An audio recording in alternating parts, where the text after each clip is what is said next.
Hello my dear students, today I will teach you 8th history chapter 4 colonialism and tribal society. Previous video में मैं the occupation of the tribals बताई थी कि किस tribals के forest में क्या सब उनके ऑक्यूपेशन है। तो उसमें जैसे कि शिफ्टिंग एग्रीकल्चर हो गए या केटल रियरिंग हो गए, तो उनके जो डिफरेंट टाइप्स ऑफ ऑक्यूपेशन थे उनके बारे में मैं बताई थी। और इसका मतलब है कि उनका जो होल लाइफ स्टाइल है कि वो जंगलों का वो किस प्रकार यूटिलाइज कर रहे थे। आज जो मैं बताने जा रही हूँ वो है effects of the colonial rule on the tribals. अब ट्राइबल्स के ऊपर जब कॉलोनियल रूल, इट मीन्स यहाँ के जो गवर्नमेंट थी ब्रिटिश ईस्ट इंडिया कंपनी, तो ये कॉलोनियल गवर्नमेंट जो ट्राइबल्स के ऊपर जो कुछ लॉ को इम्प्लीमेंट किए उनका उनके ऊपर किस प्रकार इफेक्ट होता है। तो फर्स्ट है eviction from land. It means उनको किस प्रकार जो शिफ्टिंग एग्रीकल्चर का जो काम कर रहे थे जंगलों में से, तो वहां पर से उनको किस प्रकार हटाया गया है उनके बारे में।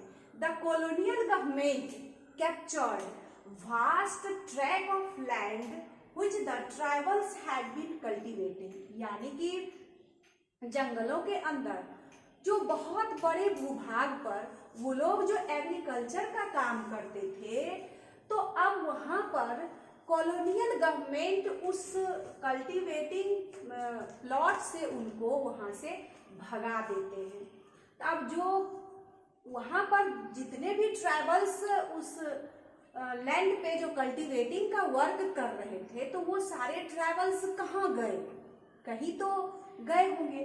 तो ट्राइबल्स वर सेंट, यानी उन ट्राइबल्स को भेजा गया in the large number two mines. यानी माइंस में, माइंस से जो सोना चांदी कोयला इत्यादि को जो निकाला जा रहा था, तो माइंस में भेजा गया। कुछ को प्लांटेशन वर्क में लगाया गया, जैसे कि कहीं टी प्लांटेशन हो रही है या इंडिगो का, ओपियम का, तो इन सारे प्लांटेशन वर्क में ट्राइबल्स को भेजा गया। फिर कुछ ट्राइबल्स को फैक्ट्रीज में काम दिया गया और कुछ और फैक्ट्रीज में वो किस रूप में काम करेंगे, तो कूलीज बन के या लेबर बन के काम करेंगे। और ये जो वर्क कर रहे थे ट्राइबल्स, उनको इतनी कम वेजेस दी जाती थी ताकि वो बड़ी मुश्किल से अपना जीवन यापन कर पाते थे।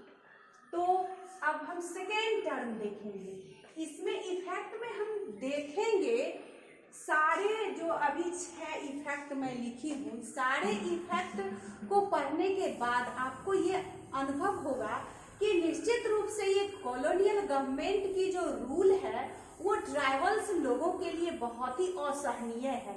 इसीलिए वो लास्ट में रेविलियन करने पर, अपराइजिंग करने पर उतर आते हैं। तो अब फर्स्ट पॉइंट में जो हम देखें कि फैक्ट्रीज में जो उनको कूलीज या लेबर बना के रखा गया या माइंस में लेबर बना के रखा गया और उनको इतनी कम वेजेस दी जाती थी कि बड़ी मुश्किल से उनका पेट भर भोजन मिल पाता था। तो क्या होगा, ये सारे ट्राइबल्स क्या कॉलोनियल गवर्नमेंट के अगेंस्ट रेविलियन करेंगे ही। अब सेकेंड देखेंगे, force them to have settled cultivation.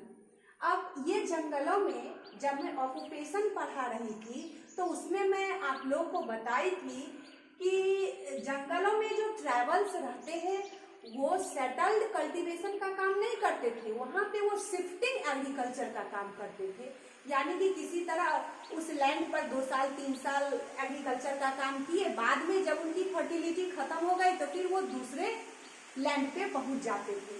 तो ऐसे में क्या होता था, किस लैंड पे कितने वर्षों तक कौन रहे और उनसे टैक्स जब लेना हो, तो ये कॉलोनियल गवर्नमेंट को टैक्स वसूलने में बड़ी दिक्कत होती थी। इसीलिए ये बार बार फोर्स करते थे ट्राइबल्स से कि आप सेटल्ड कल्टीवेशन का वर्क करें। The colonial government wanted to ensure ensure definite and regular revenue, और उनको तो चाहिए एक निश्चित मात्रा में और नियमित रेगुलर उनको टैक्स चाहिए, जिसके चलते बार बार वो कॉलोनियल गवर्नमेंट यानी ट्राइबल से बार बार सेटल कल्टीवेशन की चर्चा करते रहते हैं।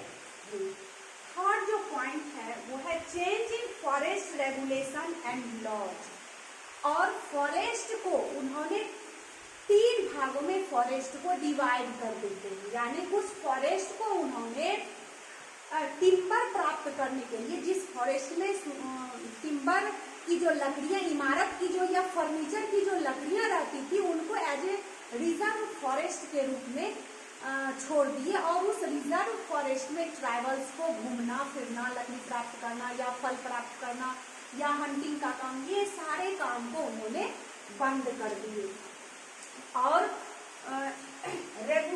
रेगुलेशन और इनके लॉज में भी परिवर्तित किए, जिसके चलते ये ट्राइबल्स लोग इनके अगेंस्ट में रेविलियन को करते हैं। फिर है आपको exploitation bye trader and money lender. अब मान लीजिए जंगलों में कुछ वैसे भी ट्राइबल्स होते थे तो लैंडलेस होते थे, तो landless tribals were often forced to borrow loans from the money lenders on high rate of interest।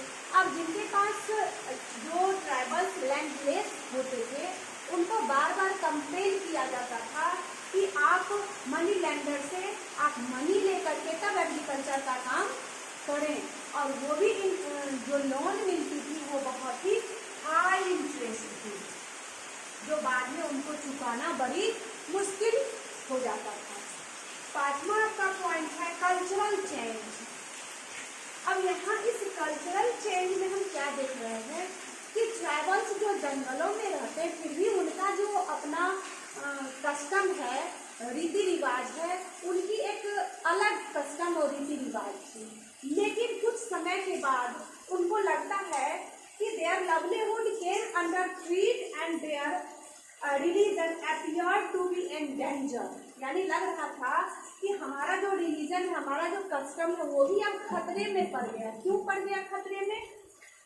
मैंने खतरे में पड़ता दिख रहा है क्योंकि कॉलोनियल गवर्नमेंट के आने के बाद क्रिश्चियन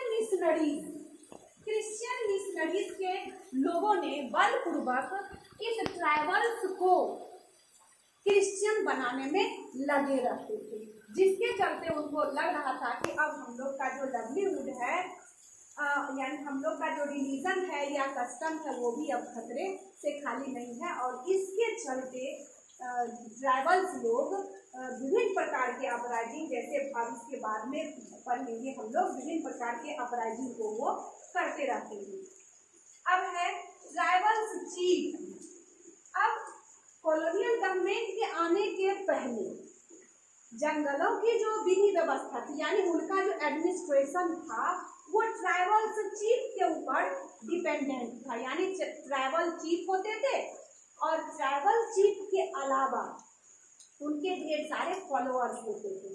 तो ट्राइबल चीफ एक प्रकार उनके पूरे ट्राइबल्स को एक जगह मैंने स्पेशल जगहों पे एक क्लैन के रूप में उनको डिवाइड कर दिया जाता था और एक क्लैन के एक ट्राइबल चीफ होते थे और जंगलों का जो एडमिनिस्ट्रेशन था वो चलते रहता था। लेकिन जो ही कॉलोनियल गवर्नमेंट यानी ब्रिटिश ईस्ट इंडिया कंपनी आती है तो इस एडमिनिस्ट्रेटिव पावर को तोड़ देते हैं, जिसके चलते ये डिफरेंट प्रकार के रिवोल्ट करने को तैयार होते हैं। नेक्स्ट वीडियो में मैं मेन ट्राइबल रिवोल्ट के बारे में बताऊंगी। धन्यवाद।